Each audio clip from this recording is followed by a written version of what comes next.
회장 자리에 앉혀놓았으면 고마운 줄 알아야지. 횡령죄로 감방 쳐놓고 남은 주식까지 우리가 싹 다 먹어치우는 거다. 굳게 닫힌 회장실 문틈 사이로 새어나온 악마 같은 속삭임. 바닥에 먼지를 훔치며 납작 엎드려 있던 나는 온몸에 털이 쭉 뼈서는 공포를 느꼈습니다. 당장이라도 문이 열려 나를 발견할까봐 식은땀이 폭포수처럼 쏟아졌지요. 모른 척 눈 감으면 그만일 텐데 내 주름진 손등의 흉터가 30년 전 그날처럼 뜨겁게 욱신거렸습니다. 나도 모르게 주머니 속 낡은 핸드폰을 손에 꽉 쥐었습니다. 이바고 시작 전에 구독과 좋아요 부탁드리며 끝까지 함께 해주세요. 심장이 앙상한 갈비뼈를 뚫고 나올 것처럼 미친 듯이 쿵쾅거렸습니다. 늙은 청소부의 거친 숨소리가 저 얇은 문틈으로 새어 들어갈까봐 나는 두 눈을 질끈 감고 숨을 멈추었습니다. 대리석 바닥에 서늘한 냉기가 얇은 작업복을 뚫고 뼛속 깊이 스며들었지만 목을 조여오는 두려움에 비하면 아무것도 아니었습니다. 안에서는 자기들끼리 축배라도 드는지 킬킬거리는 웃음소리가 뱀처럼 기어나왔습니다. 저 간사하고 도끼 어린 목소리의 주인공은 기획실 최전무였습니다. 평소에도 우리 같은 하청 청소부들을 길가의 벌레 보듯 취급하던 위인이었지요. 불과 몇 시간 전이었습니다. 점심시간이 끝날 무렵 70층 로비의 복도를 닦던 내 앞을 휙 지나가며 최 전무가 내뱉던 서늘한 목소리가 아직도 귓가에 쟁쟁합니다. 아줌마, 눈은 장식으로 달고 다녀. 내 구두의 구석에 있던 먼지가 다 묻었잖아. 아이고, 죄송합니다. 제가 눈이 어두워서 미처 못 봤습니다. 당장 닦겠습니다. 나는 굽은 허리를 꺾어 무릎을 꿇은 채 바닥에 납작 엎드려 그의 번쩍이는 구두코 앞을 걸레로 훔쳤습니다. 새파랗게 젊은 직원들은 그런 나를 보며 혀를 찢찢 찼습니다. 지독한 락스 냄새가 난다며 고개를 돌리고 코를 막는 여직원도 있었지요. 평생을 굽히고 짓눌려 살아온 늙은이입니다. 자식들 입에 밥술 하나 넣어보겠다고 닳고 다른 무릎인데 그깟 젊은 것들의 비웃음쯤은 쓴 침과 함께 속으로 꿀꺽 삼키면 그만이었습니다.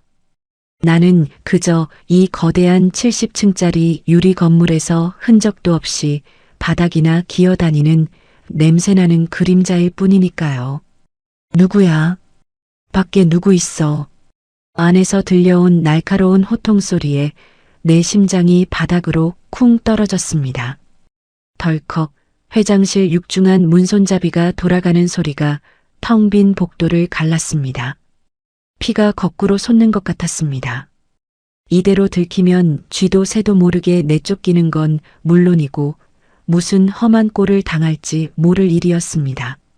나는 얼른 옆에 있던 쓰레기통을 품에 꽉 끌어안고 복도 끝 비상계단 쪽으로 미친 듯이 걸음을 옮겼습니다. 굽은 허리와 관절염 앓는 무릎이 찢어질 듯 아파왔지만 살아야겠다는 생각뿐이었습니다. 아무도 없는데요. 전무님, 큰일을 앞두고 너무 예민하신 거 아닙니까? 늙은 쥐새끼라도 지나갔나? 아무튼 오늘 밤까지 장부 조작 완벽하게 끝내. 멀리서 문이 닫히는 소리를 듣고서야 나는 비상계단 구석에 주저앉아 가쁜 숨을 몰아쉬었습니다. 다리가 풀려 덜덜 떨렸습니다. 이마에 맺힌 식은땀을 소매로 닦아내며 나는 꽉 쥐고 있던 낡은 폴더폰의 폴더를 열어보았습니다. 버튼도 제대로 눌러지지 않는 낡은 핸드폰을 쥔 내주름진 손등, 그 위로 붉고 흉측하게 일그러진 화상 자국이 선명하게 눈에 들어왔습니다. 남들은 징그럽다며 고개를 돌리지만 내게는 세상 어떤 보석보다 귀한 훈장입니다. 30년 전이었습니다. 나라 전체가 빚더미에 앉아 온 국민이 길바닥에 나앉았던 끔찍한 IMF 시절, 시장통 구석에서 남편 없이 홀로 핏덩이 같은 남매를 키우며 쓰러져가는 국밥집을 하던 때였습니다. 유난히도 칼바람이 매섭게 치던 그 겨울밤, 가게 문 앞 꽁꽁 언 시궁창 옆에 비쩍 마른 청년 하나가 고꾸라져 있었습니다. 입술은 파랗게 질려 있었고 숨은 먹기 직전이었습니다. 그대로 두면 꼼짝없이 얼어 죽을 것이 뻔했습니다. 내 코가 석차였지만 자식 같은 그 어린 것을 차마 모른 척 발길을 돌릴 수가 없었습니다. 학생, 정신 좀 차려봐. 여기서 자면 죽어. 얼른 일어나. 나는 내 몸집보다 큰 그 청년을 질질 끌다시피 가게 안으로 들였습니다. 다 꺼져가는 연탄불을 최대로 피우고 솥단지 바닥에 남은 뼈다귀를 박박 긁어 모아 가장 뜨거운 국밥 한 그릇을 말아냈습니다. 허겁지겁 국물을 떠먹여주다 펄펄 끓는 뚝배기가 엎어지며 내 손등을 덮쳤지요. 살이 타들어가는 끔찍한 고통에 비명이 터져나왔지만 나는 내 손등보다 청년의 얼굴에 튄 국물을 먼저 닦아냈습니다. 아주머니, 이 은혜 제가 죽어서도 잊지 않겠습니다. 제가 반드시 갚겠습니다. 눈물인지 콧물인지 모를 것을 쏟아내며 내 화상 입은 손을 부여잡고 오열하던 그 가여운 청년. 그 청년이 바로 저 악마 같은 임원들이 목줄을 끊어놓으려 하는 우리 회장님이란 말입니다. 10년 전 이 거대한 회사에 하청업체 청소부로 처음 들어온 날, 로비 한가운데 걸린 회장님의 거대한 사진을 보고 나는 그 자리에 돌처럼 얼어붙고 말았습니다. 얼굴에 주름이 깊게 패고 백발이 성성한 중년이 되었지만 내 흉터가 기억하는 그 처절했던 눈빛만큼은 똑똑히 알아볼 수 있었습니다. 그분이 나를 알아볼까봐 혹여라도 늙고 초라한 내가 그분의 찬란한 앞길에 흠집이라도 낼까봐. 나는 먼 발치에서 회장님의 뒷모습만 보아도 황급히 고개를 숙이고 화장실로 숨어버렸습니다. 그분이 이렇게 훌륭하게 자라 수만 명을 굽어 살피는 큰 어른이 되었다는 것만으로도 내 평생에 찌든 때와 한이 눈 녹듯 씻겨 내려가는 듯 했으니까요.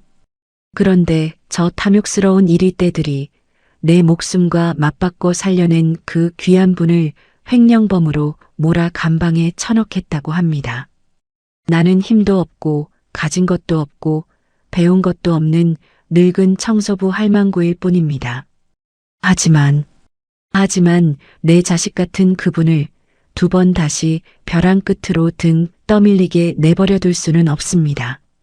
비상계단 창문에 비친 내 주름진 얼굴이 파르르 떨리고 있었습니다. 나는 손에 쥔 낡은 핸드폰을 꽉 움켜쥐었습니다. 비록 지금은 바닥에 먼지처럼 숨죽여 살고 있지만 이 늙은이의 도끼가 얼마나 무서운지 저들에게 똑똑히 보여줘야겠습니다.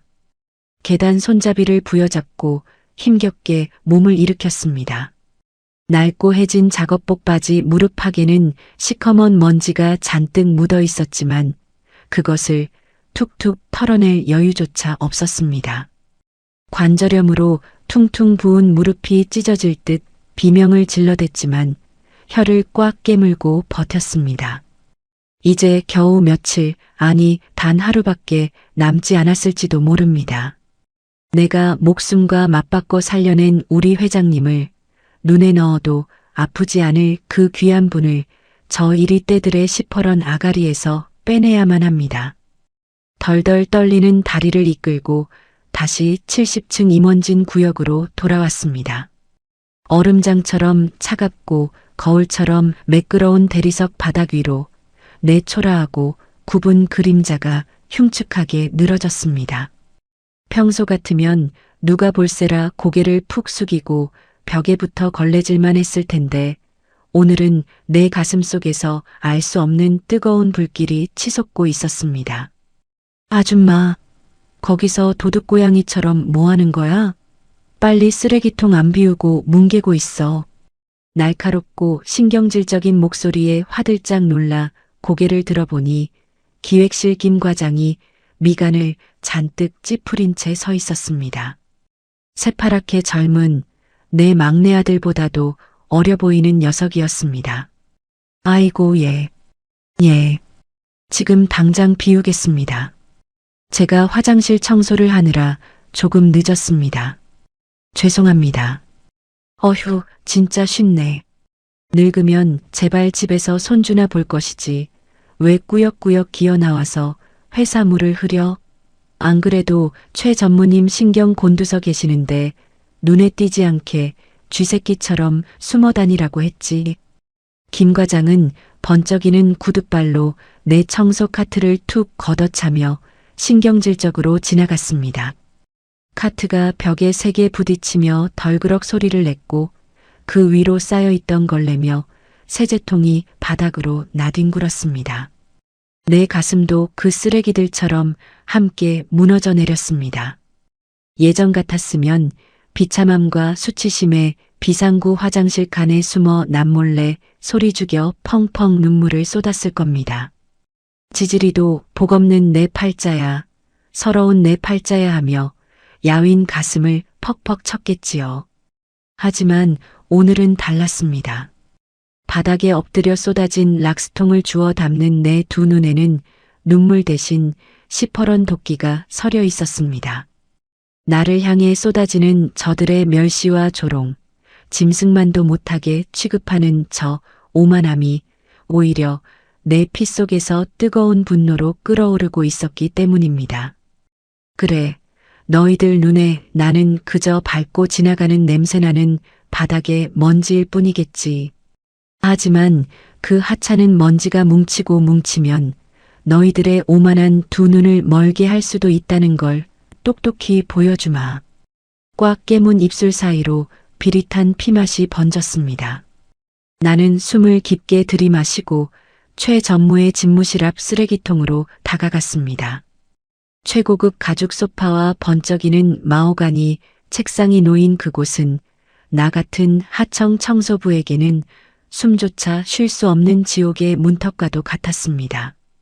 방 안에는 독한 시가 냄새와 값비싼 향수 냄새가 뒤섞여 진동했습니다. 숨을 죽이고 조심스럽게 파쇄기 옆에 놓인 가죽 휴지통을 비우려는 순간이었습니다. 비닐을 묶어 들어 올리려는데 툭 하고 구겨진 종이 뭉치 하나가 바닥으로 떨어졌습니다. 파쇄기에 미처 들어가지 못하고 절반이 찢겨나간 빳빳한 서류 조각이었습니다.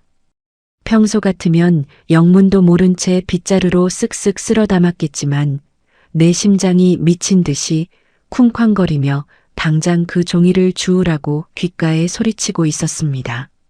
나는 두려움에 사방을 빠르게 살핀 뒤 쭈글쭈글하고 거친 두 손으로 그 종이를 주워들었습니다. 노안이 와서 침침한 눈을 가늘게 뜨고 복도의 희미한 비상등 불빛 아래서 글씨를 더듬어 읽어내려갔습니다. 해외 유령법인 설립 및 비자금 500억 이체 내역. 최종 승인권자 회장. 머릿속이 새하얗게 변하고 다리의 힘이 탁 풀렸습니다. 글을 배운 지 오래되지 않은 무식한 늙은이라도 이 끔찍한 종이 조각이 무엇을 의미하는지는 단번에 알 수 있었습니다. 이것은 완벽한 가짜였습니다. 평생을 허리띠 졸라매며 직원들 밥그릇부터 챙기고 살아온 우리 회장님이 그 선하고 강직한 분이 그런 더러운 도둑질을 할 리가 만무하니까요. 저 악마 같은 놈들이 회장님의 도장을 몰래 훔쳐 파서 있지도 않은 횡령 증거를 억지로 만들어내고 있었던 겁니다. 사시나무 떨리듯 온몸이 덜덜 떨려왔습니다.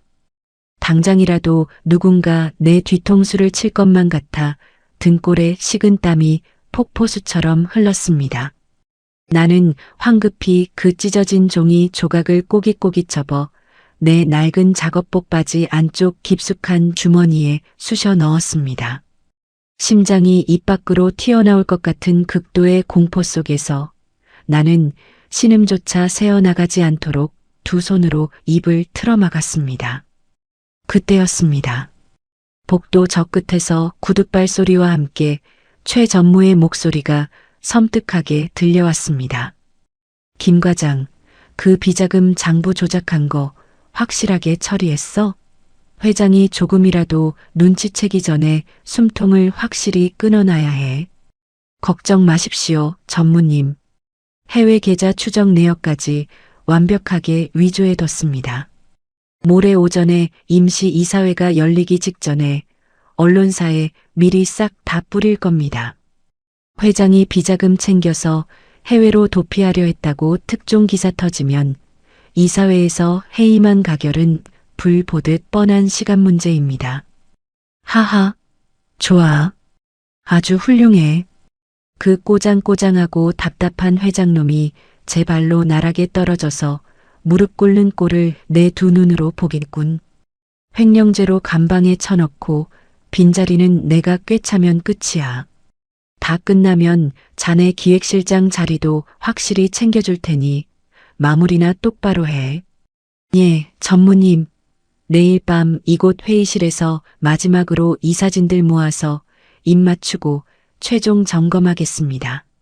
나는 집무실 옆 좁은 탕비실 구석에 바짝 엎드려 파리처럼 두 손을 비비며 아부하는 두 사람의 대화를 숨죽여 엿들었습니다. 모레라고 했습니다. 단 이틀, 고작 이틀 뒤면 그 가여운 청년이 내 평생의 은인이 모든 명예를 잃고 쇠고랑을 찬 채 감옥에 끌려가게 됩니다. 차가운 타일 벽에 이마를 기댄 채 나는 소리 없는 피눈물을 뚝뚝 흘렸습니다. 30년 전 그 지독하게 춥던 겨울밤, 꽁꽁 언 시궁창 옆에서 파랗게 질려 죽어가던 그 청년의 야윈 얼굴이 눈앞에 생생하게 아른거렸습니다. 뜨거운 국밥 한 그릇을 허겁지겁 삼키고는 내 화상 입은 두 손을 부여잡고 뜨거운 눈물을 뚝뚝 흘리던 그 아이. 아주머니, 이 은혜 제가 죽어서도 잊지 않겠습니다. 제가 반드시 갚겠습니다. 그렇게 다짐하며 오열하던 내 가여운 아들 같은 사람입니다. 당신이 내게 진 빚은 30년 전에 이미 다 갚았습니다. 당신이 살아서 이토록 훌륭하게 자라 수만 명의 직원을 먹여 살리는 큰 나무가 되었다는 것만으로도 이 늙은이의 신선했던 삶은 충분히 보상받았습니다. 그러니 이번에는 내가 당신을 지킬 차례입니다. 그 잘난 부모도 그 잘난 학벌도 없는 늙은 청소부지만 내 목숨을 던져서라도 당신을 저 악마들에게서 지켜낼 것입니다. 하지만 주머니 속에 숨겨둔 이 찢어진 종이 조각 하나만으로는 턱없이 부족했습니다. 저 교활하고 돈 많은 놈들은 최고의 변호사를 사서 언제든 말을 바꾸고 조작된 증거라며 빠져나갈 구멍을 만들 터였습니다. 저놈들의 더러운 입에서 직접 나오는 자백, 그 명백한 목소리 자체가 필요했습니다. 나는 떨리는 손을 앞치마 주머니에 넣고 낡은 구형 폴더폰을 꺼내 들었습니다. 액정은 이리저리 긁혀서 뿌옇고 버튼의 숫자도 다 지워져 버린 고물 중의 고물입니다. 우리 착한 손주 녀석이 할머니 일하면서 트로트라도 들으라며 중고시장에서 10,000원을 주고 사다 준 이 핸드폰. 며칠 전 함께 일하는 동료 청소부 아주머니가 점심을 먹으며 흘리듯 했던 말이 천운처럼 뇌리를 스쳤습니다. 영희 언니, 이거 빨간 버튼 꾹 누르면 소리 다 녹음되는 거 알아? 우리 같은 하청들 억울하게 욕먹고 돈 떼일 때 증거로 쓰라고 내 딸내미가 알려주더라고. 이거 아주 물건이야. 그때는 쓸데없는 소리라며 웃어넘겼던 그 말이 지금은 벼랑 끝에서 내려온 동아줄처럼 나를 구원하고 있었습니다. 나는 덜덜 떨리는 거친 손가락으로 핸드폰의 메뉴 버튼을 꾹 눌러보았습니다. 화면에 녹음 준비라는 붉은 글자가 깜빡거렸습니다. 이 작고 낡은 기계 하나에 내 목숨이, 아니 우리 회장님의 남은 여생이 통째로 걸려 있습니다. 내일 밤 최 전무와 그 악당들이 회장실 옆 빈 회의실에서 최종 모의를 한다고 했습니다. 거기는 내가 매일 아침 제일 먼저 들어가 쓰레기통을 비우고 화분을 닦는 곳입니다. 만약 녹음기를 숨기다 들키기라도 한다면 나는 뼈도 못 추리고 길거리로 내쫓기는 것은 물론이요. 저 잔인한 놈들에게 쥐도 새도 모르게 죽임을 당할지도 모릅니다. 하지만 두렵지 않습니다. 어머니하고 나를 부를 것만 같았던 그 다정한 청년의 맑은 눈빛을 떠올리며 나는 낡은 핸드폰을 내 가슴 깊은 곳에 꽉 품었습니다. 내일 밤 이 늙은 청소부는 가장 어둡고 위험한 지옥의 문을 제 발로 열고 들어갈 것입니다. 이 볼품없는 고철 덩어리가 그 거대한 승냥이 떼의 숨통을 단번에 끊어놓을 유일하고도 가장 날카로운 무기가 될 것입니다. 과연 늙고 병든 나는 누구의 눈에도 띄지 않고 저 악마들의 끔찍한 목소리를 무사히 담아낼 수 있을까요? 다음 날 숨소리조차 죄가 되는 참혹한 밤이었습니다. 70층 임원진 구역의 불이 하나둘 꺼지고 무거운 정막만이 얼음장처럼 차가운 대리석 복도를 짓누르고 있었습니다. 내 낡은 작업복 바지 주머니 속에는 어제 동료가 알려준 녹음 기능이 켜진 구형 폴더폰이 뜨거운 숯덩이처럼 내 허벅지를 데우고 있었습니다. 덜덜 떨리는 거친 손으로 밀대 걸레를 움켜쥐고 나는 사형장으로 향하는 죄수처럼 회장실 옆 빈 회의실로 걸음을 옮겼습니다. 내일 오전에 열릴 임시 이사회를 앞두고 최 전무와 그 악마 같은 승냥이 떼들이 마지막 모의를 하기로 한 바로 그 장소입니다. 문을 열고 들어선 회의실은 숨이 막힐 정도로 크고 화려했습니다. 벽면을 가득 채운 진열장에는 내가 평생을 벌어도 만져보지 못할 비싼 도자기들이 놓여 있었고 바닥에는 내 닳고 다른 운동화가 닿는 것조차 황송할 만큼 푹신한 카펫이 깔려 있었습니다. 나는 재빨리 회의실 구석에 있는 비품실, 즉 우리 청소부들이 걸레를 빨고 세제를 보관하는 한평 남짓한 비좁고 캄캄한 창고 안으로 몸을 숨겼습니다. 지독한 락스 냄새와 곰팡이 냄새가 코를 찔렀지만 차라리 이 시궁창 같은 냄새가 내 늙은 몸뚱이의 채취를 가려줄 것이라 믿으며 구석에 납작 엎드렸습니다. 캄캄한 어둠 속에 웅크려 있으려니 내 기구하고 서러웠던 지난 날들이 주마등처럼 스쳐 지나갔습니다. 남편이라는 작자가 빚보증을 잘못 써고 야반도주를 했던 30년 전 그 매서운 겨울, 채권자들에게 멱살을 잡혀 머리채를 뜯기면서도 나는 방구석에서 벌벌 떠는 핏덩이 같은 두 냄매를 지키려 바닥에 엎드려 제발 살려달라고 내 목숨을 가져가고 우리 아이들만은 살려달라고 손이 발이 되도록 빌고 또 빌었습니다. 돈이 없어 맹물에 간장을 타서 아이들을 먹이던 그 찢어지게 가난했던 시절, 뼛속까지 시리던 그 지독한 가난 속에서도 나는 길바닥에서 얼어 죽어가던 그 가여운 청년을 차마 외면하지 못했습니다. 내 새끼들 입에 들어갈 마지막 쌀 한 줌을 털어 국밥을 끓이면서도 사람 목숨 하나 살리는 게 먼저라며 스스로를 다독였지요. 펄펄 끓는 뚝배기가 엎어져 내 손등에 살이 벌겋게 타들어가는 끔찍한 고통 속에서도 그 청년의 파란 입술에 따뜻한 국물을 떠넣어주며 나는 울었습니다. 서러워서 울고 가여워서 울었습니다. 내 평생은 그렇게 남을 위해 굽히고 남을 위해 찢기고 남을 위해 무릎 꿇는 삶이었습니다. 하지만 후회는 없습니다. 그 모진 세월을 견뎌낸 훈장이 바로 내 손등의 흉터이고 그 흉터 덕분에 내가 살려낸 아이가 지금 이 거대한 회사를 이끄는 훌륭한 회장님이 되었으니까요. 딸깍. 그때였습니다. 캄캄하던 비품실 문틈 사이로 환한 불빛이 칼날처럼 쏟아져 들어왔습니다. 심장이 목구멍 밖으로 튀어나올 것처럼 미친 듯이 요동치기 시작했습니다. 다리가 사시나무처럼 떨려 제대로 서 있을 수조차 없었습니다. 나는 비품실 문에 달린 얇은 통풍구 틈새에 눈을 바짝 가져다 댔습니다. 구둣발 소리와 함께 최 전무와 기획실 김 과장, 그리고 처음 보는 변호사 배지를 단 사내 둘이 회의실 안으로 들어오고 있었습니다. 다들 자리에 앉아. 내일 아침 10시 임시 이사회 준비는 완벽하겠지? 최 전무가 상석에 거만하게 다리를 꼬고 앉으며 시가를 물었습니다. 예, 전무님.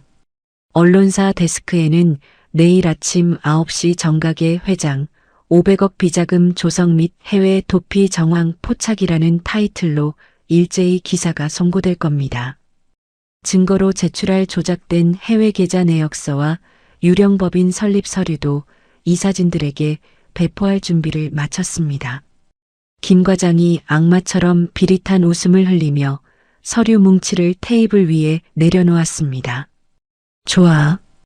회장이 기사 보고 손 쓸 틈도 없이 이사회장에서 바로 회의만을 통과시킨다. 경찰 압수수색도 내일 오후로 세팅해놨으니 내일 해가 지기 전에 그놈은 포승줄에 묶여 유치장 바닥에 뒹굴고 있을 거다. 하하. 그들의 소름 끼치는 대화가 비품실 통풍구를 타고 내 귓가에 고스란히 꽂혔습니다. 나는 덜덜 떨리는 손으로 주머니에서 폴더폰을 꺼내 녹음 버튼이 제대로 눌려 있는지 수십 번 확인했습니다. 액정 화면에 붉은 불빛이 깜빡이며 그들의 더러운 음모를 하나도 빠짐없이 빨아들이고 있었습니다. 내 손등의 화상 흉터가 그들의 목소리가 들릴 때마다 분노로 뜨겁게 욱신거렸습니다. 너희들이 함부로 물어뜯을 뿐이 아니다. 내가 내 목숨을 갈아넣고 내 손등을 태워가며 살려낸 내 자식 같은 분이다. 피눈물을 삼키며 나는 핸드폰을 쥔 두 손에 온 힘을 주었습니다. 바로 그 순간이었습니다. 고요한 회의실에, 아니, 내가 숨어있는 이 좁은 비품실 안에서 소름 끼치는 기계음이 울려 퍼졌습니다. 내 심장이 그대로 멈춰버리는 줄 알았습니다. 녹음을 켜둔 내 폴더폰이 미친 듯이 몸부림치며 진동을 토해내고 있었습니다. 재난 문자였습니다. 요란한 사이렌 소리를 꺼둔 대신 핸드폰이 바닥에 닿은 채 진동하며 내는 그 소리는 이적막한 회의실 안에서 폭탄 터지는 소리처럼 거대하게 울렸습니다. 무슨 소리야? 저기 비품실 안에서 나는 소리 아니야? 최 전무의 날카로운 목소리가 회의실을 찢었습니다. 의자가 뒤로 밀리는 소리, 그리고 구둣발 소리가 내가 숨어있는 문을 향해 뚜벅뚜벅 걸어오기 시작했습니다. 한 걸음, 두 걸음, 눈앞이 새하얗게 변하고 숨통이 콱 막혔습니다. 이대로 문이 열리면 나는 저들의 구둣발에 짓밟혀 쥐도 새도 모르게 죽고 말 것입니다. 내 목숨이 아까운 것이 아닙니다. 이 녹음기가 빼앗기면 우리 회장님은 내일 아침 영영 끝장나고 맙니다. 나는 핸드폰을 가슴팍에 필사적으로 품고 제발 이 늙은이의 목숨을 가져가시고 우리 회장님만은 살려달라고 30년 전 그날처럼 하늘에 빌고 또 빌었습니다. 눈물이 폭포수처럼 쏟아져 내렸습니다. 철컥. 비품실 문손잡이가 돌아가는 섬뜩한 소리가 들렸습니다. 내가 눈을 질끈 감고 죽음을 각오한 바로 그 찰나. 아이고, 전무님. 죄송합니다. 제 주머니에서 울린 핸드폰 진동 소리였습니다. 김 과장의 다급한 목소리가 복도를 울렸습니다.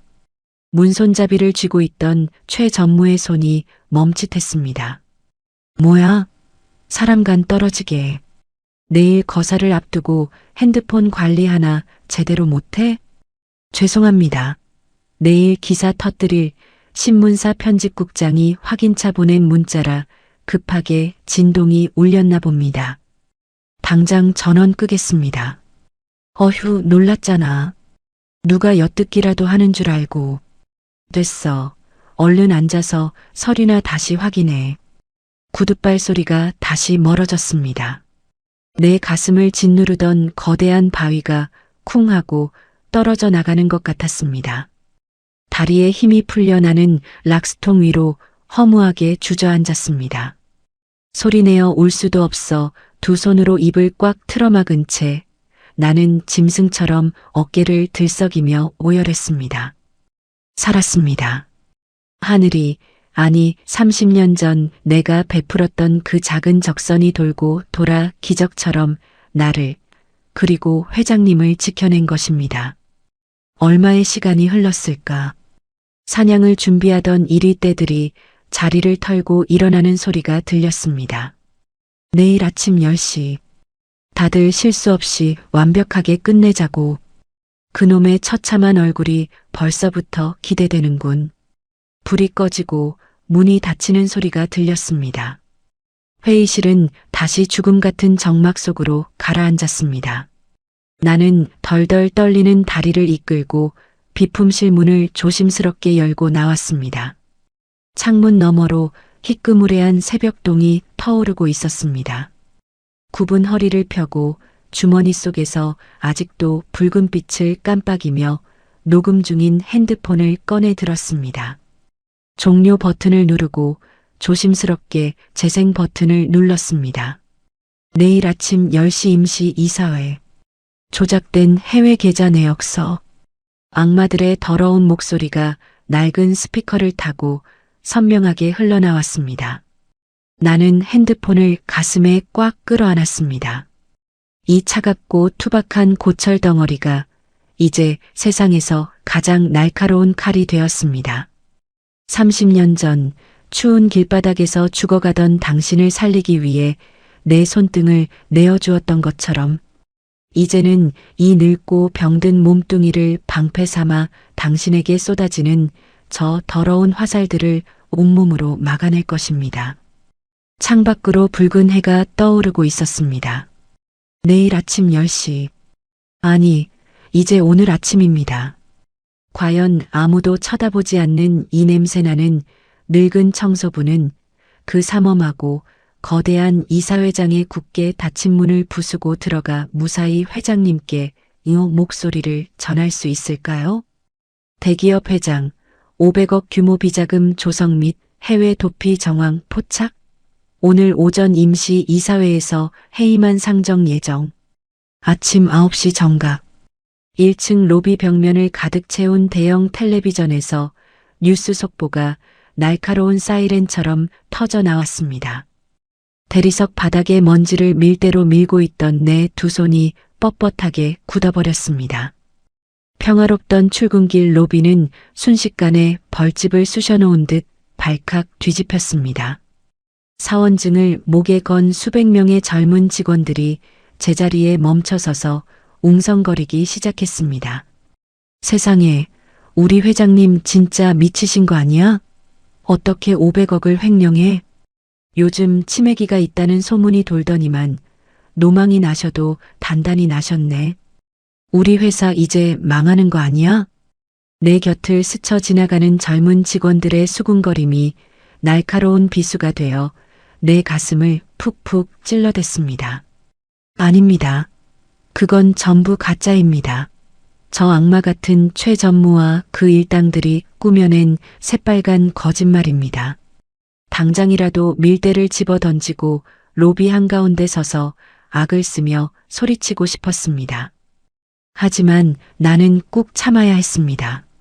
섣불리 나섰다가는 저 교활한 놈들이 내 주머니에 있는 이 낡은 핸드폰부터 박살을 내버릴 것이 뻔하니까요.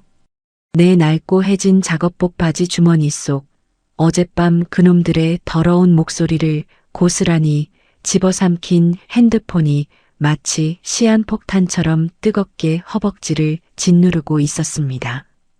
그때였습니다.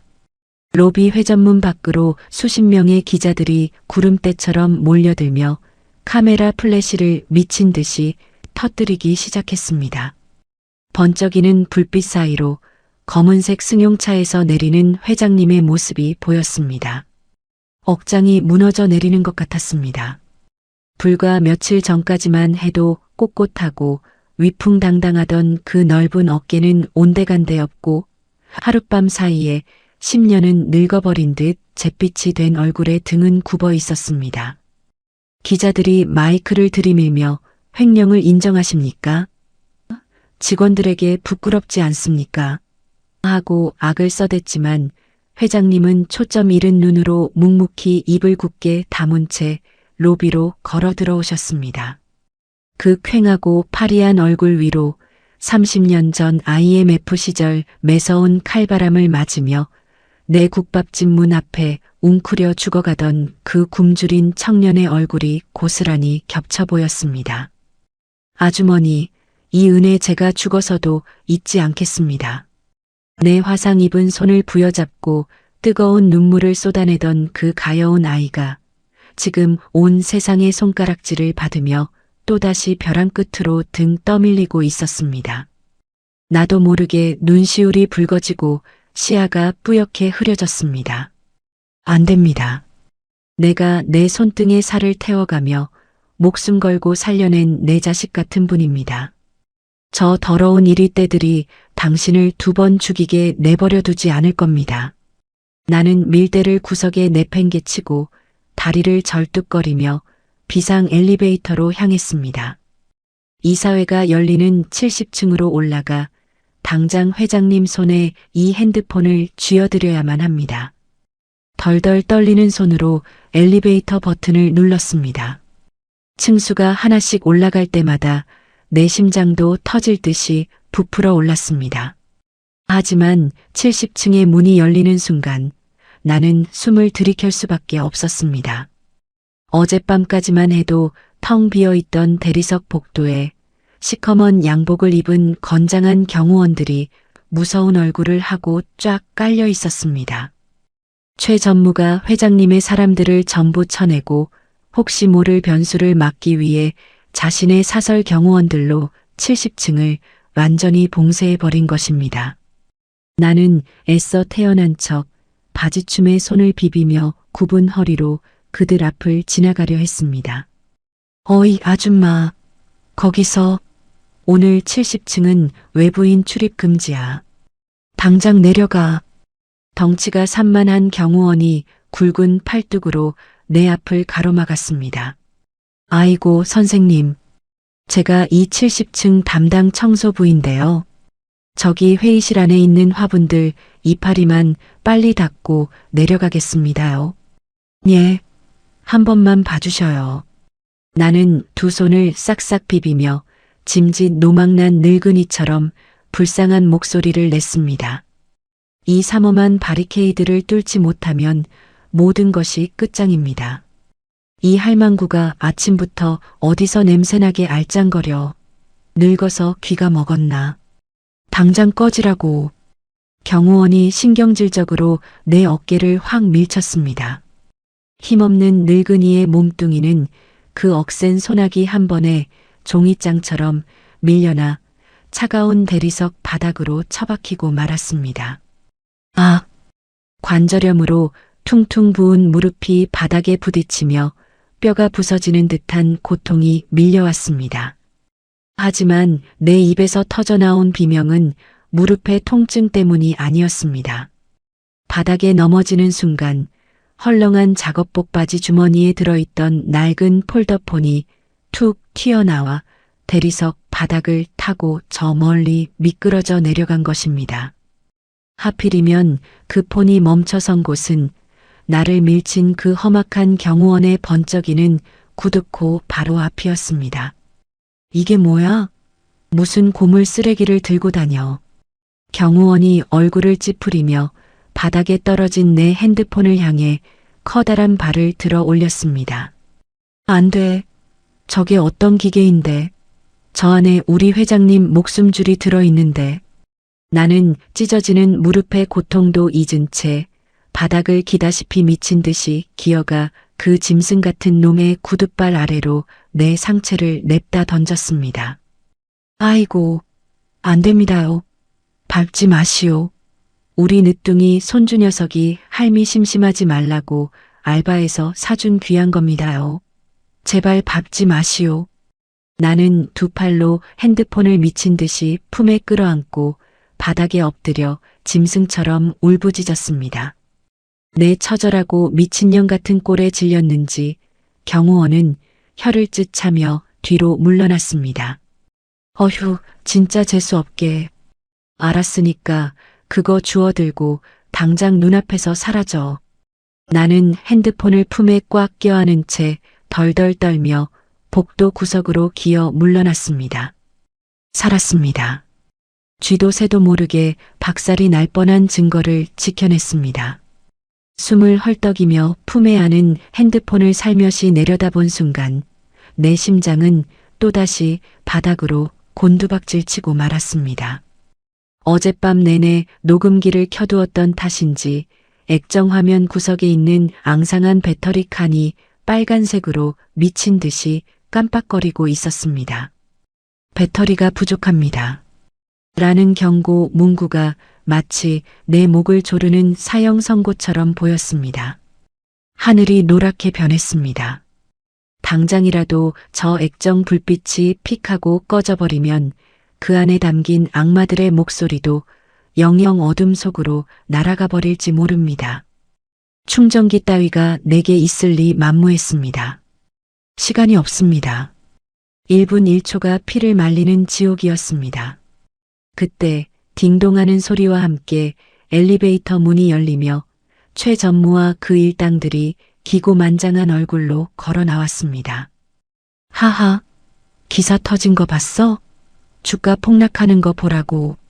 회장놈, 오늘 이사회에서 회의만 도장 찍는 순간 경찰에 바로 인계해. 알겠어? 그들의 악마 같은 웃음소리가 복도를 쩌렁쩌렁 울렸습니다. 뒤이어 반대쪽 복도 끝에서 경호원들에게 양팔을 붙잡히다시피 한 회장님이 도살장으로 끌려가는 양처럼 무기력한 걸음으로 걸어오셨습니다. 초점 잃은 회장님의 두 눈에는 모든 것을 포기한 듯한 깊은 체념과 절망만이 가득했습니다. 회장님, 모시겠습니다. 최 전무가 비열하게 웃으며 회의실의 거대한 문을 열어젖혔습니다. 회장님이 굽은 등으로 그 안으로 걸어 들어가자 육중한 참나무 문이 쾅 하는 둔탁한 소리와 함께 굳게 닫혔습니다. 깜빡, 깜빡. 내 낡은 작업복 바지 주머니 속 구형 폴더폰의 붉은 배터리 경고등이 마치 내 심장 박동처럼 미친 듯이 깜빡거렸습니다. 1분, 아니, 단 30초 뒤에 이 화면이 까맣게 죽어버릴지 모릅니다. 굳게 닫힌 70층 이사회장의 거대한 참나무 문 너머로는 내 자식 같은 회장님을 산 채로 뜯어먹으려는 상냥이 떼들의 끔찍한 아귀다툼이 시작되었을 것입니다. 복도에는 산만한 덩치의 사설 경호원 2명이 팔짱을 낀 채 저승사자처럼 문 앞을 떡하니 버티고 서 있었습니다. 어떻게 해야 하나? 숨이 막혀왔습니다. 이 냄새나고 힘없는 늙은이가 저 무시무시한 장정들을 뚫고 어떻게 저 쇳덩이 같은 문을 열 수 있단 말인가. 덜덜 떨리는 거친 손으로 마른 세수를 하던 내 눈에 복도 구석에 나뒹굴고 있는 커다란 청소 카트가 들어왔습니다. 30년 전이었습니다.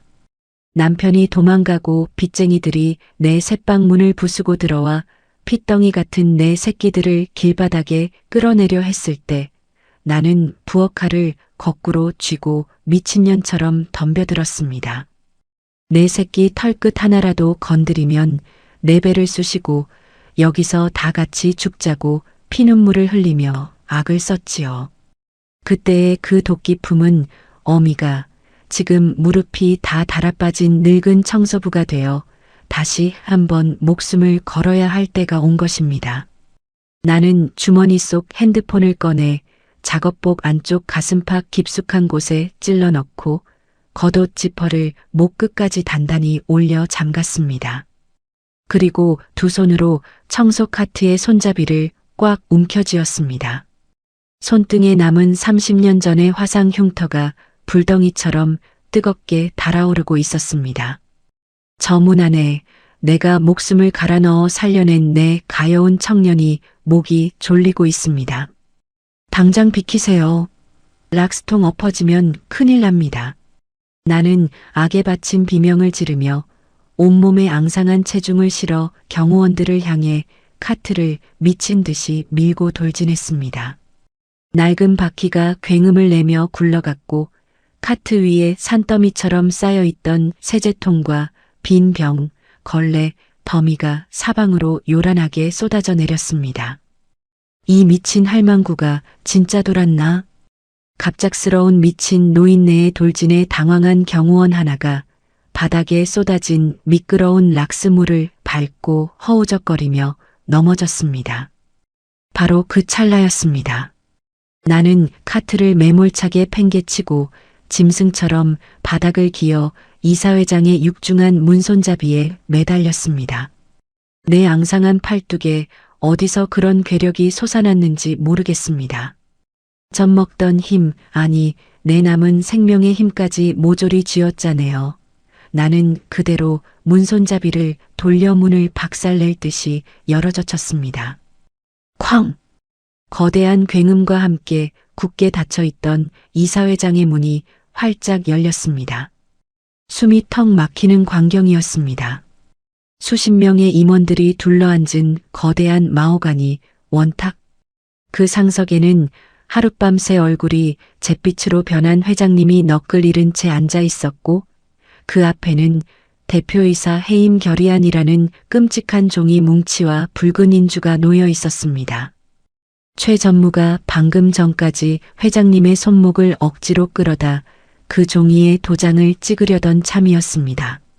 뭐야? 어떤 새끼야? 최 전무가 분노로 얼굴이 시뻘겋게 달아오르며 소리쳤습니다. 최고급 양복을 빼입은 임원들의 경악에 찬 시선이 일제히 문가로 쏠렸습니다. 그들의 오만한 눈에 비친 것은 머리카락은 귀신처럼 산발이 되고 낡은 작업복에는 시커먼 구정물을 뒤집어 쓴 냄새나는 늙은 청소부 한 명이었습니다. 아줌마, 여기가 어디라고 감히 함부로 기어들어와. 경호원, 밖에서 뭐 하는 거야? 당장 이 미친년 끌어내지 않고. 기획실 김 과장이 의자를 박차고 일어나며 삿대질을 하며 악을 썼습니다.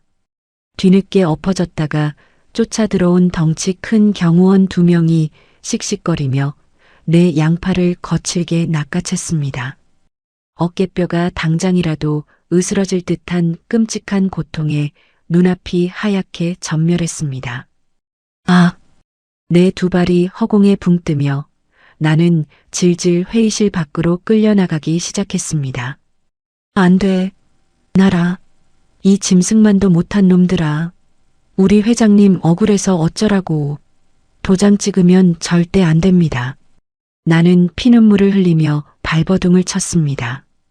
도살장에 끌려가는 짐승처럼 처절하게 울부짖는 내 목소리가 거대한 회의실 천장을 찌를 듯이 울려 퍼졌습니다. 그 찢어지는 비명에 초점 없이 허공을 떠돌던 회장님의 고개가 천천히 내 쪽을 향해 돌아갔습니다. 당장 입 틀어막고 내다버려. 회장님, 저런 노망난 늙은이 말 들을 거 없습니다. 빨리 도장이나 찍으시죠. 오늘 이사회 통과되면 바로 경찰에 인계할 겁니다. 그게 회장님이 평생 일군 이 회사 명예라도 조금 챙기는 마지막 길입니다. 최 전무가 비릿한 미소를 지으며 다시 회장님의 굳은 손을 거칠게 낚아채려 했습니다. 그 순간이었습니다. 끌려나가며 바닥에 질질 끌리던 내 시선에 가슴팍 옷깃 사이로 요란하게 깜빡이는 핸드폰의 붉은 불빛이 스쳤습니다. 배터리가 완전히 꺼지기 직전 마지막으로 제발 살려달라 울부짖는 작은 생명의 불꽃 같았습니다. 이대로 끝낼 수는 없다. 내가 어떻게 지킨 목숨인데. 내가 내 살을 태워가며 어떻게 살려낸 사람인데. 나는 짐승처럼 몸을 미친 듯이 비틀어 오른쪽 팔을 간신히 빼냈습니다. 분노한 경호원의 주먹이 내 뺨을 무자비하게 후려쳤습니다. 입안이 터져 비릿한 피가 철철 흐르고 눈앞에 별이 튀는 고통 속에서도 나는 미친 듯이 옷 안섭을 뒤져 그 낡은 폴더폰을 꺼내 들었습니다. 화상 흉터로 흉측하게 일그러진 내 거친 엄지손가락이 핸드폰의 재생 버튼을 뼈가 부서지도록 꾹 눌렀습니다. 회장님, 제발 이거 한 번만 들어보십시오. 제발요. 치지직거리는 낡은 기계의 잡음과 함께 정막이 흐르던 이사회장의 소름 끼치도록 선명한 목소리가 울려 퍼지기 시작했습니다. 내일 아침 10시 임시 이사회 준비는 완벽하겠지. 언론사 데스크에는 9시 정각에 해외 도피 정황 포착 기사가 송고될 겁니다. 회장이 손쓸 틈도 없이 회의만을 통과시킨다. 이사회장의 찬물이 들이부어진 듯 숨막히는 정적이 내려앉았습니다. 방금 전까지 회장님을 몰아붙이던 최 전무와 임원들의 얼굴이 순식간에 죽은 사람처럼 하얗게 질려버렸습니다. 해외 계좌 추적 내역까지 완벽하게 위조해뒀습니다. 회장이 비자금 챙겨서 도피하려 했다고 특종 터지면 해임한 가결은 시간 문제입니다. 빈자리는 내가 꿰차면 끝이야. 하하. 어젯밤 내가 목숨을 걸고 비품실 바닥에 납작 엎드려 녹음했던 최 전무와 김 과장의 그 끔찍하고 더러운 육성이 낡은 스피커를 타고 온 방안을 쩌렁쩌렁 울렸습니다. 저거 꺼. 당장 빼앗아서 박살 내란 말이야. 이성을 잃은 최 전무가 짐승 같은 괴성을 지르며 거대한 테이블을 뛰어넘어 내 쪽으로 미친 듯이 달려들었습니다. 김 과장도 사색이 되어 내 손에 핸드폰을 빼앗으려 덤벼들었습니다. 경호원이 다시 내 목을 강하게 조르고 달려온 최 전무의 구둣발이 내 배를 사정없이 걷어찼습니다. 나는 컥하고 붉은 피를 토하면서도 두 팔로 핸드폰을 가슴에 꽉 끌어안고 바닥에 둥글게 몸을 말았습니다. 때려라. 죽여라. 내 늙은 뼈가 부서지고 살이 갈갈이 찢겨도 이 목소리만은 절대 멈추게 하지 않을 것이다. 내 주름진 뺨 위로 뜨거운 피눈물이 본물 터지듯 줄줄 흘러내렸습니다. 그때였습니다. 그 손 놔라. 지옥 같은 아수라장 속에서 낮지만 소름 끼치도록 차갑고 묵직한 목소리가 이사회장의 공기를 쫙 갈랐습니다. 내 배를 다시 걷어차려던 최 전무의 발이 허공에 딱 멈췄습니다. 나를 짓누르던 경호원들의 억센 소나기에서도 스르르 힘이 빠져나갔습니다. 가쁜 숨을 몰아쉬며 바닥에 웅크린 채 고개를 들어보니 방금 전까지 영혼이 빠져나간 산송장처럼 앉아있던 회장님이 자리에서 천천히 몸을 일으키고 있었습니다. 잿빛이었던 회장님의 얼굴에 어느새 시퍼런 분노와 거대한 맹수 같은 압도적인 위엄이 서려 있었습니다. 회장님, 저건 다 조작입니다. 저 미친 청소부 할망구가 감히 이상한 기계로 우리를 음해하려는 겁니다. 최 전무가 사시나무 떨듯 덜덜 떨며 비굴한 변명을 늘어놓으려 했습니다. 하지만 회장님은 그를 길가에 벌레 보듯 무시한 채 뚜벅뚜벅 무거운 걸음을 옮겨 휘투성이가 된 내 앞으로 다가왔습니다. 수만 명을 호령하는 이 거대한 기업의 총수가 낡은 작업복을 입고 구정물과 피를 뒤집어 쓴 채 쓰러져 있는 냄새나는 청소부 앞에 한쪽 무릎을 굽히고 바닥에 앉았습니다. 나는 황송함과 두려움에 고개를 푹 숙이고 핏물이 뚝뚝 떨어지는 입술을 꽉 깨물었습니다. 혹여나 내 초라하고 더러운 몰골이 회장님의 귀한 눈을 더럽힐까 너무나 두려웠습니다. 회장님의 커다랗고 따뜻한 두 손이 핸드폰을 꽉 움켜쥐고 덜덜 떨고 있는 내 쭈글쭈글한 손을 너무나도 부드럽게 감싸쥐었습니다. 회장님, 이거 들으십시오. 다 가짜입니다. 회장님은 아무 잘못 없습니다. 나는 헐떡이는 숨을 내뱉으며 간절하고 묵직한 목소리로 중얼거렸습니다. 그 순간 내 손등을 감싸쥐던 회장님의 두 손이 일순간 돌처럼 딱딱하게 굳어지는 것이 느껴졌습니다. 고개를 들어보니 회장님의 커다란 두 눈이 내 손등 위에 있는 그 흉측한 화상 자국에 못 박힌 듯 고정되어 있었습니다. 30년 전 펄펄 끓는 국밥을 엎질러 벌겋게 살이 타들어갔던 바로 그 훈장 같은 상처. 남들은 징그럽다며 피하던 그 주름지고 흉측한 손등을 회장님은 마치 세상에서 가장 귀한 보물을 다루듯 덜덜 떨리는 손으로 조심스럽게 쓰다듬기 시작했습니다. 설마, 아주머니. 회장님의 입술이 파르르 떨렸습니다. 시뻘겋게 핏발선 그의 두 눈에 그렁그렁하게 맺힌 눈물이 마침내 내 거친 손등 위로 뚝뚝 떨어져 내렸습니다. 아주머니 맞으시지요. 30년 전 그 추운 겨울날 저를 걷어 먹여주셨던, 제 목숨을 살려주셨던 아주머니 맞으시지요. 그 한마디에 내 가슴 속에 응어리져 있던 30년의 서러운 한이 눈 녹듯 무너져 내렸습니다. 나는 차마 고개를 들지 못하고 소리 없이 어깨를 들썩이며 눈물만 쏟아냈습니다. 내 자식 같은 분, 당신이 나를 기억해 주었군요. 내가 목숨 걸고 살려낸 당신이 그 모진 세월이 흘렀어도 나를 잊지 않고 어머니처럼 불러주었군요. 회장님, 지금 저 노망난 청소부의 헛소리에 속으시면 안 됩니다. 감동의 순간을 날카롭게 찢으며 사색이 된 최 전무가 짐승처럼 악을 쓰며 자리에서 일어났습니다. 저 기계에서 나온 목소리는 인공지능으로 조작된 겁니다. 요즘 저런 목소리 위조하는 건 일도 아닙니다. 당장 저 할망구를 횡령범의 공범으로 경찰에 넘기고 해임 안에 도장부터 찍으셔야 합니다. 맞습니다. 우리 기획실을 음해하려는 불순 세력이 저 청소부를 돈으로 매수한 게 틀림없습니다.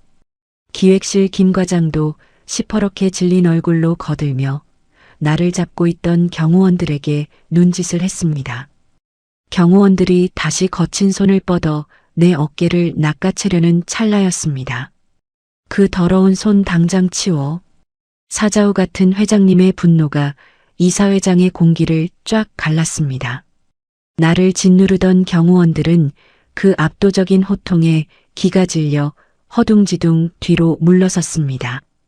천천히 몸을 일으킨 회장님의 얼굴에는 방금 전 나를 향해 흘리던 따뜻한 눈물 대신 시퍼런 서리빨 같은 살기가 번뜩이고 있었습니다. 조작? 불순 세력? 감히 내 생명의 은인 앞에서 내 놈들의 그 더러운 혓바닥을 함부로 놀려. 회장님이 뚜벅뚜벅 걸어가 최 전무의 멱살을 쥐어 틀었습니다. 최고급 양복을 빼입은 최 전무의 몸뚱이가 덜덜 떨며 허공에 반쯤 들렸습니다.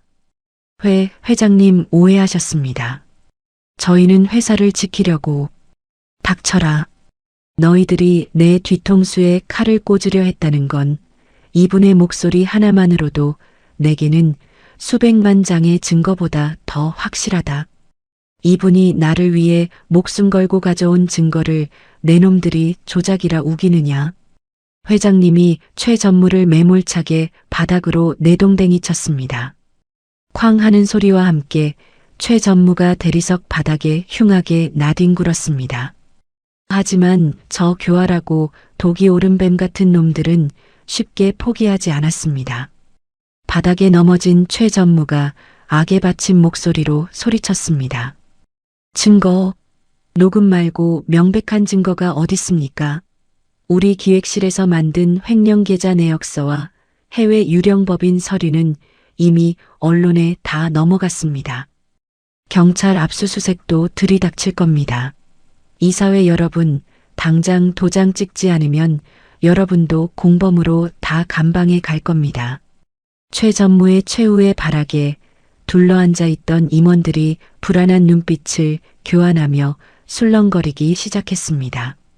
이대로 가다가는 언론 플레이와 경찰 조사에 휘말려 진실이 덮여버릴지도 모르는 피 말리는 상황이었습니다.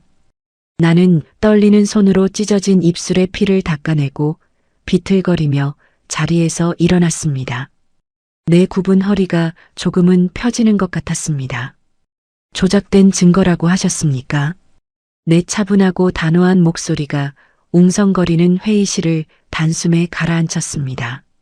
나는 덜덜 떨리는 거친 손을 낡은 작업복 바지 안쪽 깊숙한 주머니에 밀어 넣었습니다.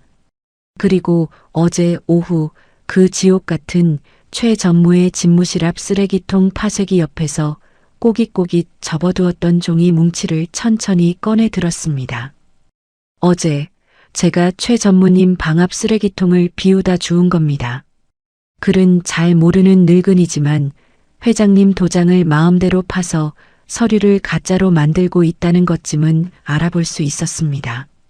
나는 꼬깃꼬깃한 그 서류 조각을 조심스럽게 펴서 회장님 손에 꼭 쥐어드렸습니다. 절반이 찢겨나간 그 빳빳한 종이 조각에는 해외 유령법인 설립 및 비자금 이체, 내역이라는 제목과 함께 조작된 도장이 찍히기 전 기획실에서 연습 삼아 날인해 보았던 수십 개의 가짜 도장 자국이 선명하게 남아 있었습니다. 그리고 무엇보다 그 서류의 결제란에는 기획실장 최지훈이라는 이름과 서명이 똑똑히 박혀 있었습니다.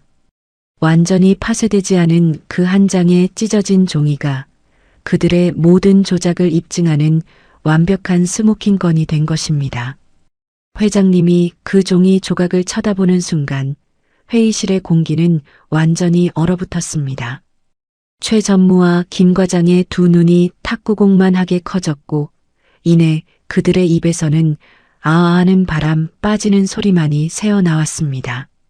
완벽하게 짜놓았다고 자부했던 그들의 철통 같은 함정이 아무도 쳐다보지 않던 바닥의 먼지 같은 늙은 청소부의 손에 의해 산산조각 나는 순간이었습니다. 김 비서실장, 회장님의 벼락 같은 고함이 떨어졌습니다. 문 밖에서 대기하고 있던 비서실장이 황급히 뛰어들어왔습니다. 당장 경찰청 지능범죄수사대에 전화해 내 이름으로 직접 기획실 최 전무와 그 일당을 사문서 위조 및 특경가법상 배임, 무고, 혐의로 긴급 고발 조치한다. 그리고 법무팀 총동원해서 언론사에 뿌려진 기사들 당장 정정보도 내고 이놈들 싹 다 손해배상 청구해서 뼛속까지 발라버려. 예, 회장님. 당장 조치하겠습니다. 회장님의 추상 같은 명령이 떨어지자마자 오만방자하게 굴던 최 전무와 김 과장은 다리에 힘이 풀린 듯 그 자리에 털썩 주저앉고 말았습니다. 회장님, 제가 잘못했습니다. 제발 한 번만 살려주십시오. 제가 눈이 뒤집혔었나 봅니다. 방금 전까지 나를 미친년 취급하며 짓밟았던 최 전무가 이번에는 짐승처럼 바닥을 기어 회장님의 바짓가랑이를 붙잡고 처절하게 매달렸습니다. 김 과장 역시 바닥에 머리를 찌우며 싹싹 빌기 시작했습니다. 그 잘난 학벌에 최고급 양복을 입은 자들이 먼지 구덩이를 뒹구는 벌레보다 못한 꼴로 전락해 있었습니다. 하지만 회장님은 자비 없이 그들을 발로 차내며 차갑게 선고했습니다. 내 놈들이 내 생명의 은인을 바닥에 꿀리고 짓밟은 죄. 평생 차가운 감방 바닥에서 짐승처럼 기어다니며 뼈저리게 갚게 될 것이다. 당장 이 쓰레기들 끌어내. 경호원들이 달려들어 짐승처럼 울부짖는 배신자들의 양팔을 꺾어 밖으로 질질 끌고 나갔습니다. 방금 전 내가 끌려나가던 바로 그 문으로 말입니다. 통쾌했습니다. 30년 동안 남들 발밑에서 굽신거리며 살아온 내 가슴속에 맺혀있던 시커먼 체증이 싹 다 씻겨 내려가는 듯한 말로 다 할 수 없는 거대한 카타르시스였습니다. 모든 소란이 끝나고 배신자들이 끌려나간 빈 회의실.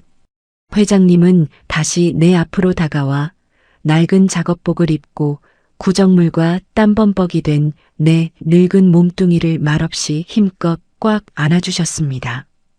어머니 저를 2번이나 살려주셨습니다. 30년 전에도 그리고 오늘도 부족한 이놈을 어머니가 살려주셨습니다. 회장님의 뜨거운 눈물이 내 거친 목덜미를 타고 쉴 새 없이 흘러내렸습니다. 나 역시 떨리는 2팔을 들어 회장님의 넓은 등을 토닥였습니다. 괜찮습니다. 다 끝났습니다. 우리 회장님 훌륭하게 잘 크셨습니다. 그걸로 다 됐습니다. 창문 너머로 환한 아침 햇살이 쏟아져 들어와 지옥 같았던 이사회장을 눈부시게 비추고 있었습니다. 그 잘난 배신자들은 이제 영원한 파멸의 늪으로 떨어졌습니다. 하지만 세상에서 가장 낮은 곳을 기어다니던 늙은 청소부의 진짜 빛나는 인생은 이제부터가 시작이었습니다. 지독한 락스 냄새 대신 은은하고 향기로운 백합 향기가 코끝을 맴돌았습니다. 무겁게 짓눌리던 눈꺼풀을 천천히 밀어 올리자 눈이 부시도록 새하얗고 높은 천장이 보였습니다. 내가 눕혀진 곳은 차갑고 딱딱한 비품실의 시멘트 바닥이 아니라 구름처럼 푹신하고 따뜻한 최고급 침대 위였습니다. 사모님 깨어나셨습니까? 몸은 좀 어떠신지요? 단정하게 유니폼을 입은 간호사 3명이 내 침대 곁으로 다가와 마치 여왕을 대하듯 허리를 깊이 숙여 인사를 했습니다. 사모님이라니. 평생을 아줌마 할망구 거기라고 불리며 살아온 내게 그 정중하고 고운 호칭은 내 몸에 맞지 않는 비단옷처럼 낯설고 황송하기만 했습니다. 여기는 서울에서 가장 좋다는 대학병원의 VVIP 특실이라고 했습니다. 어제 이사회장에서 모든 긴장이 풀려 정신을 잃고 쓰러진 나를 회장님이 직접 안아들고 이곳까지 달려왔다는 것입니다. 간호사가 리모컨을 눌러 벽면을 가득 채운 커다란 텔레비전을 켰습니다.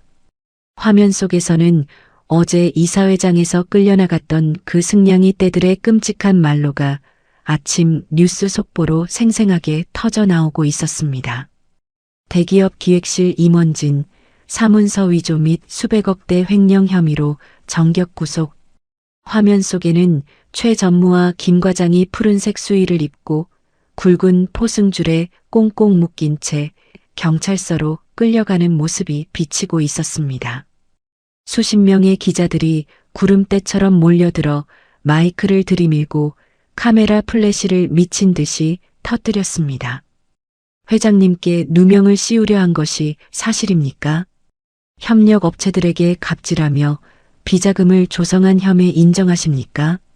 기자들의 쏟아지는 날선 질문에 방금 전까지 나를 벌레 보듯 짓밟고 회장님의 목줄을 쥐고 흔들려던 최 전무는 푹 숙인 얼굴을 마스크로 칭칭 가린 채 쥐새끼처럼 벌벌 떨고 있었습니다.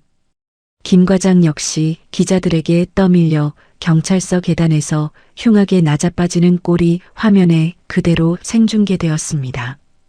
통쾌했습니다. 가슴속에 꽉 막혀있던 시커먼 돌덩이가 쑥 내려가는 것 같았습니다.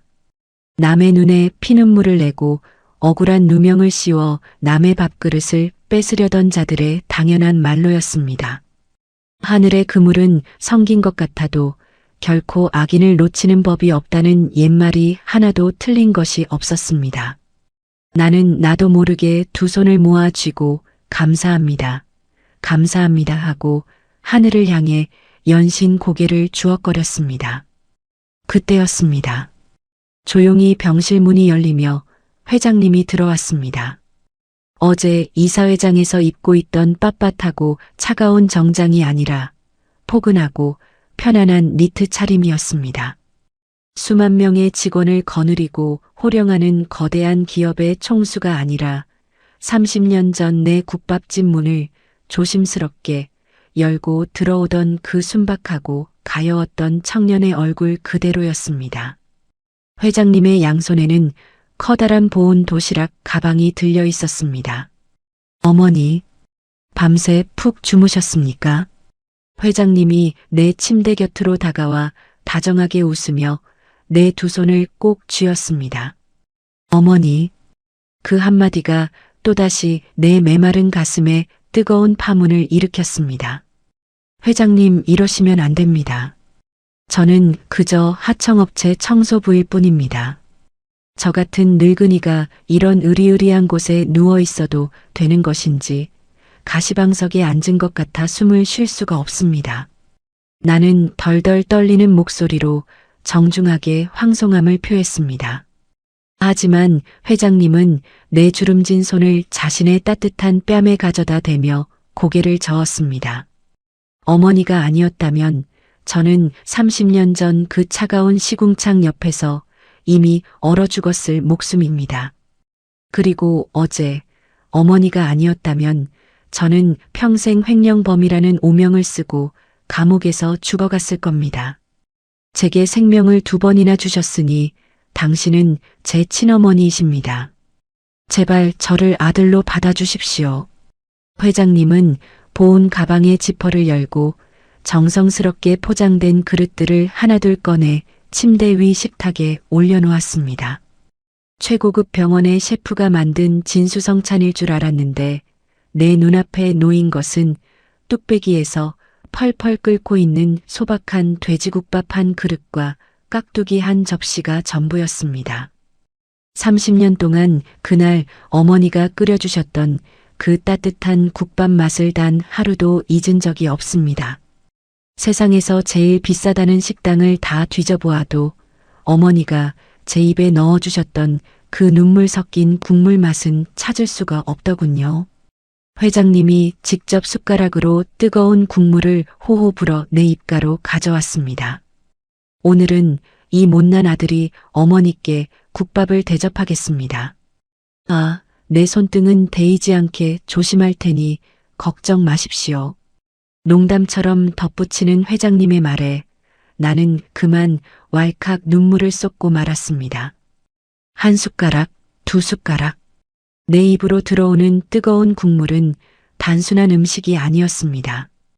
평생을 남편 없이 자식들 먹여 살리겠다고 바닥을 박박 기어다니며 삼켜야 했던 내 30년의 눈물과 한이 그 따뜻한 국물에 녹아내려 내 몸을 가득 채우는 것 같았습니다.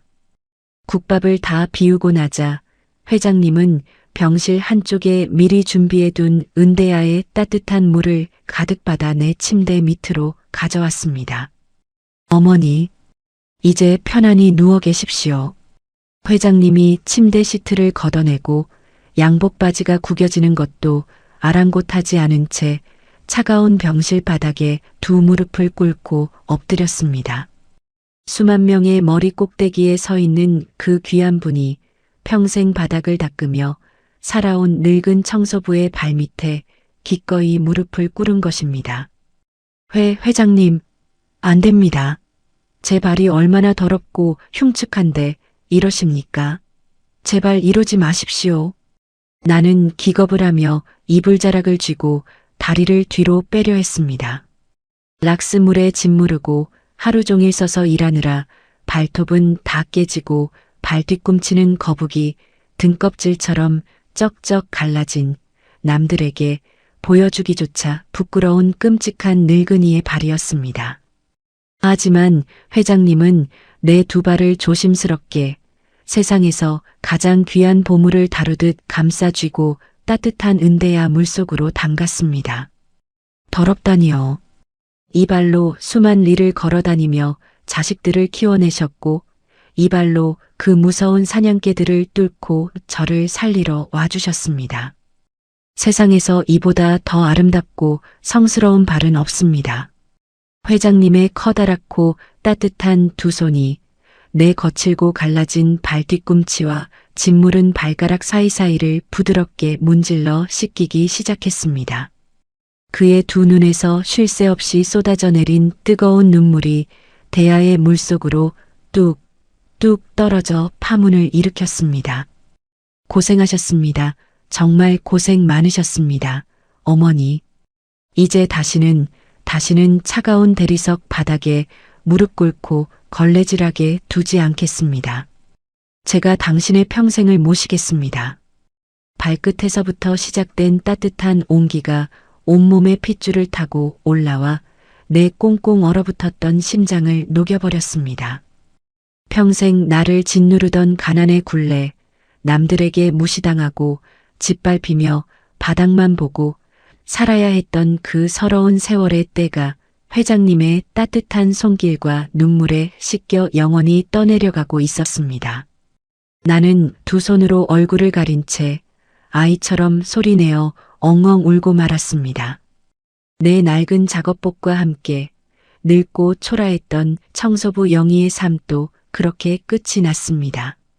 발을 다 닦아낸 회장님이 하얀 수건으로 내 발의 물기를 정성껏 닦아준 뒤 천천히 고개를 들었습니다. 그의 눈빛에는 그 어느 때보다 단호하고 거대한 결의가 차 있었습니다. 어머니, 내일은 우리 회사가 세워진 지 꼭 30년이 되는 창립 기념식 날입니다. 30년 전 어머니가 저를 살려주신 그날이 바로 이 거대한 회사가 태어난 진짜 생일입니다. 회장님이 내 두 손을 꽉 쥐며 깊은 눈으로 나를 응시했습니다. 내일 임직원들이 모인 그 화려한 단상 위에 저와 함께 올라가 주십시오. 이 회사의 은인이 누구인지 제가 세상 사람들에게 똑똑히 보여주겠습니다. 심장이 덜컥 내려앉았습니다. 수만 명의 사람들이 지켜보는 텔레비전에서나 보던 그 눈부시고 화려한 무대, 평생을 냄새나는 화장실과 비상계단 구석에 숨어 그림자처럼 살아온 내가 감히 그 찬란한 빛의 한가운데로 걸어 나갈 수 있을까요? 하지만 내 두 손을 꽉 잡고 있는 회장님의 따뜻한 체온이 내 뼛속 깊은 곳에 숨어 있던 작은 용기를 조심스럽게 일깨우고 있었습니다. 창밖으로 붉은 노을이 아름답게 물들어가고 있었습니다. 내일 아침 길고 길었던 내 서러운 인생의 겨울이 끝나고 마침내 눈부신 봄꽃이 만개하는 기적이 찾아올 것입니다. 사각, 사각.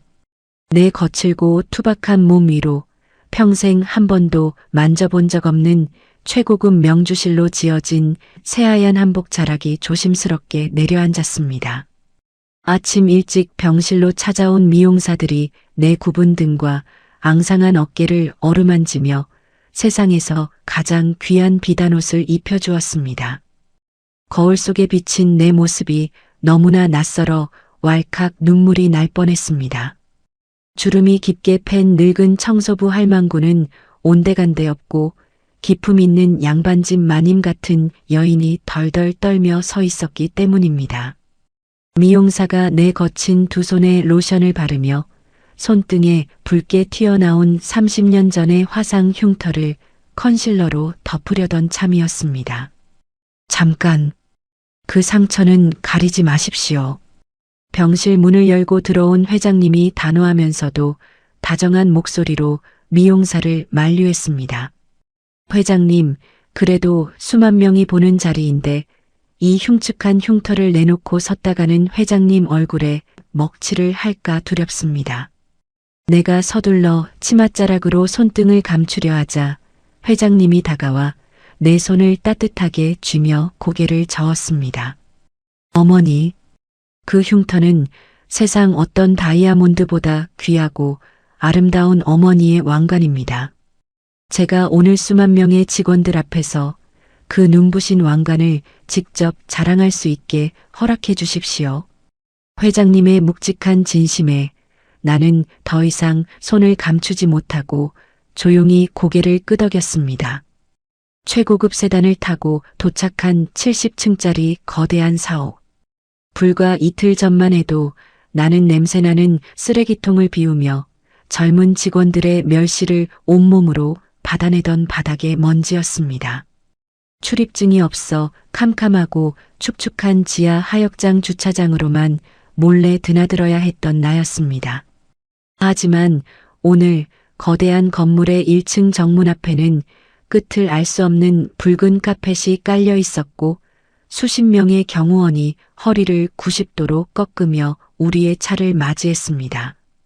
회장님이 먼저 내려 내게 손을 내밀었습니다. 나는 회장님의 에스코트를 받으며 내 평생 단 한 번도 밟아보지 못했던 그 눈부신 중앙 로비로 당당하게 걸어 들어갔습니다.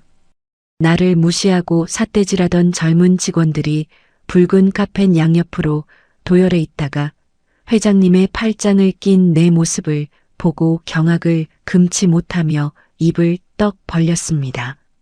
그들의 흔들리는 눈빛 속에는 더 이상 조롱이나 멸시가 없었습니다. 오직 압도적인 경외감만이 맴돌고 있었습니다. 창립 30주년 기념식이 열리는 거대한 대강당 앞.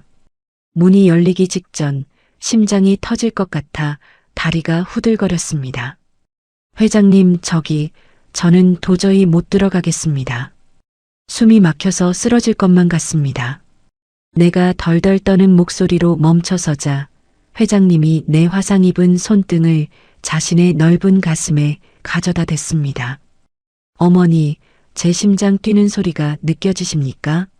30년 전 그 매서운 겨울밤, 어머니가 제게 먹여주신 그 뜨거운 국밥 한 그릇이 아니었다면 이 심장은 진작에 멈춰버렸을 겁니다. 두려워하지 마십시오. 오늘 이 거대한 축제의 진짜 주인공은 제가 아니라 바로 어머니십니다. 웅장한 음악과 함께 대강당의 거대한 문이 좌우로 활짝 열렸습니다. 수만 개의 화려한 조명이 일제히 단상을 향해 쏟아졌고 강당을 가득 메운 수천 명의 임직원들과 스크린으로 연결된 수만 명의 직원들이 일제히 숨을 죽였습니다. 회장님은 나를 무대 뒤편에 가장 편안하고 화려한 의자에 정중히 모셔 앉힌 뒤 홀로 벅찬 걸음을 옮겨 수만 명 앞에 마이크를 잡았습니다.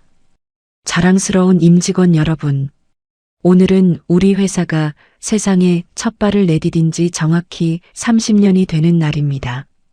회장님의 묵직한 음성이 거대한 스피커를 타고 온 공간을 진동시켰습니다.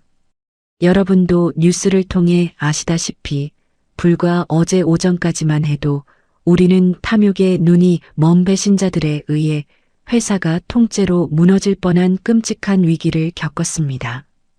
저들의 교활한 횡령 조작과 함정 속에서 저는 모든 것을 잃고 차가운 감옥으로 끌려갈 절체절명의 벼랑 끝에 서 있었습니다.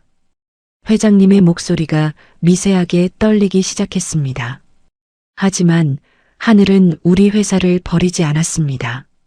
기획실의 그 삼엄한 경계를 뚫고 목숨을 건 채 그 악마들의 음모를 녹음하여 제게 건네준 단 한 분의 의인이 계셨기 때문입니다. 그분은 힘있는 권력자도 날고 기는 변호사도 아니었습니다. 바로 우리 사옥의 가장 낮은 곳에서 여러분이 버린 쓰레기를 치우며 묵묵히 땀 흘려오신 늙고 초라한 하청업체 청소부 아주머니셨습니다.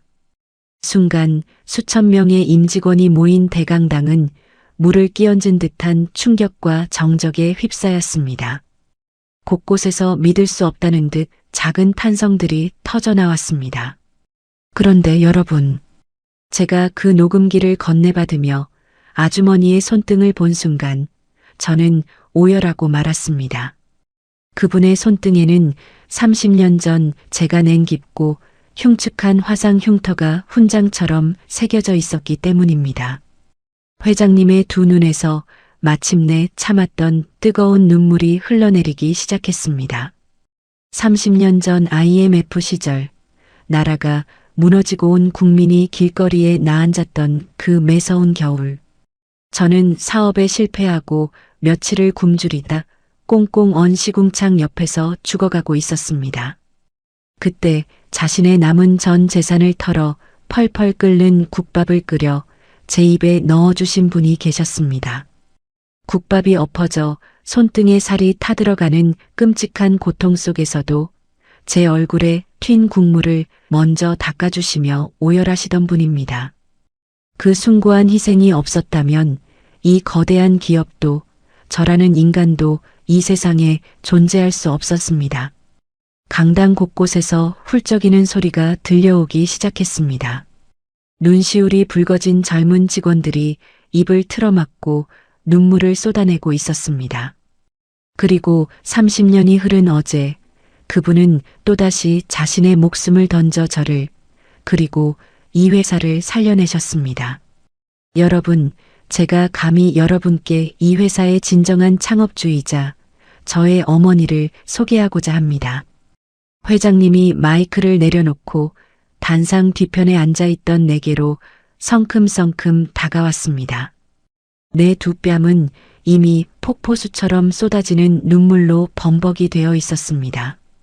회장님이 나를 부축해 일으켜 세우고 세상에서 가장 소중한 사람을 안내하듯 나를 이끌고 수만 명의 시선이 쏟아지는 무대 정중앙으로 걸어 나왔습니다. 눈부신 조명이 내 하얀 한복과 눈물 젖은 주름진 얼굴을 따뜻하게 감싸 안았습니다. 회장님이 내 오른손을 번쩍 들어 올렸습니다. 거대한 스크린에 30년의 모진 풍파를 견뎌낸 내 쭈글쭈글한 손등과 그 위를 덮은 붉은 화상 흉터가 커다랗게 비쳤습니다. 그 순간이었습니다. 맨 앞줄에 앉아있던 임원들이 일제히 자리에서 일어나 박수를 치기 시작했습니다. 뒤이어 수천 명의 직원들이 앞다투어 기립하며 우레와 같은 박수와 뜨거운 함성을 쏟아내기 시작했습니다. 와, 감사합니다. 감사합니다. 대강당이 떠나갈 듯한 거대한 기립박수가 내 늙은 몸뚱이를 덮쳐왔습니다. 어떤 여직원들은 내 이름을 부르며 엉엉 소리내어 울고 있었고 며칠 전 복도에서 나를 벌레 보듯 쳐다보며 혀를 찼던 젊은 직원들조차 깊이 고개를 숙이며 속죄의 눈물을 흘리고 있었습니다. 나를 향한, 아니 나라는 늙고 보잘것없는 인간이 평생을 견뎌온 그 숭고한 선의와 희생을 향한 압도적이고 완벽한 존경의 인사였습니다. 평생을 남들 발밑에서 굽신거리며 살아온 내 가슴속의 시커먼 멍울들이 그 거대한 우레와 같은 박수 소리 속에서 씻은 듯이 녹아내렸습니다. 가난하고 배운 것 없는 청소부 할망구의 인생이었지만 내 삶은 결코 헛되지 않았습니다. 하늘은 내 30년의 피눈물을 잊지 않았고 이토록 찬란하고 눈부신 보상으로 내 마지막 여생을 축복해주고 있었습니다. 나는 회장님의 따뜻한 어깨에 얼굴을 묻고 아이처럼 소리내어 엉엉 울고 말았습니다. 내 평생을 짓누르던 가난과 멸시의 허물은 그렇게 눈부신 조명 속에서 영원히 바스러졌습니다. 30년 전 펄펄 끓는 뚝배기에 대어 흉측하게 일그러졌던 내 손등의 화상 자국. 남들은 징그럽다며 피하던 그 붉은 흉터는 이제 거친 비바람을 이겨내고 세상에서 가장 아름답게 피어난 한 송이 찬란한 모란꽃이 되었습니다. 이제야 알 것 같습니다. 보잘것없는 작은 씨앗 하나가 얼마나 거대한 숲을 이뤄낼 수 있는지를 말입니다. 가진 것 하나 없이 남들 발밑을 기어다니던 늙은 청소부의 인생이 끝내 이렇게 찬란하게 빛날 줄 그 누가 알았겠습니까? 내 길고 길었던 서러운 인생의 겨울은 끝났고 회장님과 함께 걸어갈 내일은 그 어떤 날보다 눈부시게 따뜻할 것입니다. 평생을 굽혀온 내 무릎을 이제야 활짝 펴고 나는 수만 명에 쏟아지는 박수 속에서 세상 가장 환한 미소를 지어 보였습니다. 오늘의 이바구는 여기까지입니다.